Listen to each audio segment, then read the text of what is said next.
सरबजीत सिंह को मारा था, उनको गोलियां मारकर जो उनकी हत्या हो गई है।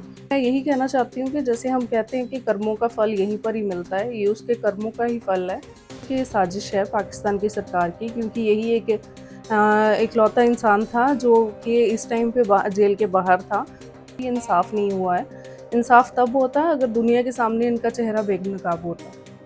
ये हमें और प्रयास करने चाहिए ताकि एक और सरबजीत वहाँ पर ऐसी मौत ना मरे।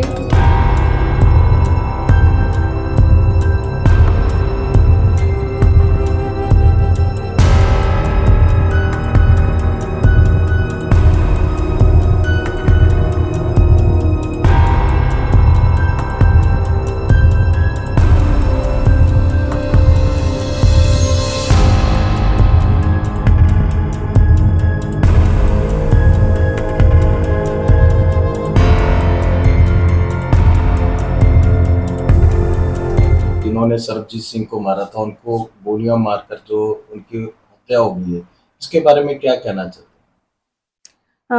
जिन्होंने पापा पे उस टाइम पे हमला करके उनको बुरी तरह से घायल कर दिया था जेल में। उसके बाद उनकी वहाँ पर मौत हो गई थी पाकिस्तान की जेल में ही।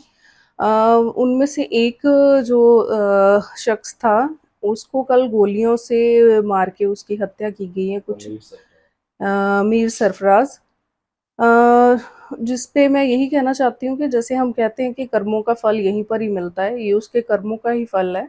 लेकिन इसके साथ ही मुझे लगता है एक बहुत बड़ी साजिश भी है ये पाकिस्तान की ही सरकार की तरफ से, क्योंकि ऐसे हो सकता है बहुत सारे राज हों जो उनको लगता हो कि बाहर ना आ जाएं दुनिया के सामने, क्योंकि ये भी एक पाकिस्तान सरकार की और वहाँ की एजेंसियों की ही एक मिली भुगत के जो है कारण इन्होंने एक साजिश रच के ही मेरे पापा का वहाँ जेल में कत्ल करवाया था।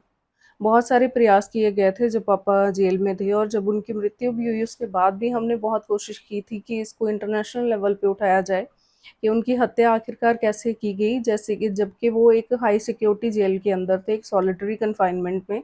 ऐसी जगह पे जाना किसी आम कैदी जो बाकी वहाँ पर रह रहे थे उनके बस की बात नहीं थी, बिना के अथॉरिटीज़ के वहाँ मिली भुगत के।